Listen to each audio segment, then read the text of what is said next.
بچے وہ نہیں کرتے جو ہم کہتے ہیں، بلکہ بچے وہ کرتے ہیں جو ہم کرتے ہیں۔ اخلاق بھی رزق کی طرح ہے، اس میں بھی کچھ لوگ امیر، کچھ غریب اور کچھ انتہا کے مفلس ہوتے ہیں۔ جب سایہ قد سے لمبا ہونے لگے اور باتیں اوقات سے زیادہ، تو سمجھ لینا کہ سورج ڈوبنے کا وقت آ گیا ہے۔ انسان کو انسان سے دور کرنے والی چیز زبان اور پیسہ ہے۔ انسان کو خاموش اور عقل مند اس کی عمر نہیں بلکہ اس کی ذمہ داریاں بناتی ہے۔ حسد وہ واحد خزانہ ہے جس کے پاس جتنا زیادہ ہو وہ اتنا غریب ہے۔ اکثر عورت کے جنازے میں گھر والے کہتے ہیں میت کا منہ ڈھانپ دیں، غیر محرم نہ دیکھیں۔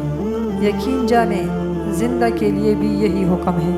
مسلمانوں کی امیری دیکھنا ہو تو ان کی مہنگی شادیاں دیکھ لیجئے، غریبی دیکھنا ہو تو ان کے قریب کے تعلیمی ادارے، مسجد، مدرسہ کے امام اور اساتذہ کے حالات معلوم کریں۔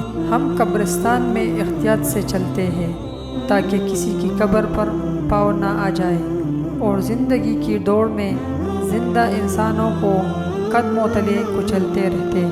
بچوں کی پرورش کرتے وقت یہ بات یاد رکھیں کہ انہیں ایک اچھا اخلاق والا بنانا اچھی انگلش بولنے سے زیادہ ضروری ہے۔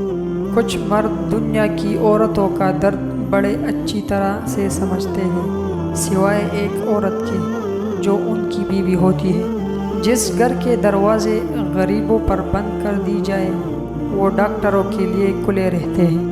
کسی انسان کے جھوٹا ہونے کے لیے یہی کافی ہے کہ اس کے بولنے اور کرنے میں زمین آسمان کا فرق ہوتا ہے۔ انسان کی خواہشات کا پیڑ صرف قبر کی مٹی ہی بھر سکتی۔ باپ اگر کڑک نہ ہو تو بیٹا اسے سڑک پہ لے آتا ہے۔ عورت ماں ہو تو احترام کیجیے، بیوی ہو تو عزت کیجیے، بہن ہو تو شفقت کیجیے، اور اگر بیٹی ہو تو فخر کیجیے۔ اگر صبح کے وقت پارک میں واک کرنے سے آپ کی چربی پگھلتی ہے تو 5 وقت مسجد کی طرف جانے سے آپ کے گناہ بھی پگھلتے ہیں۔ چربی کی فکر ہے تو گناہوں کی بھی فکر کریں۔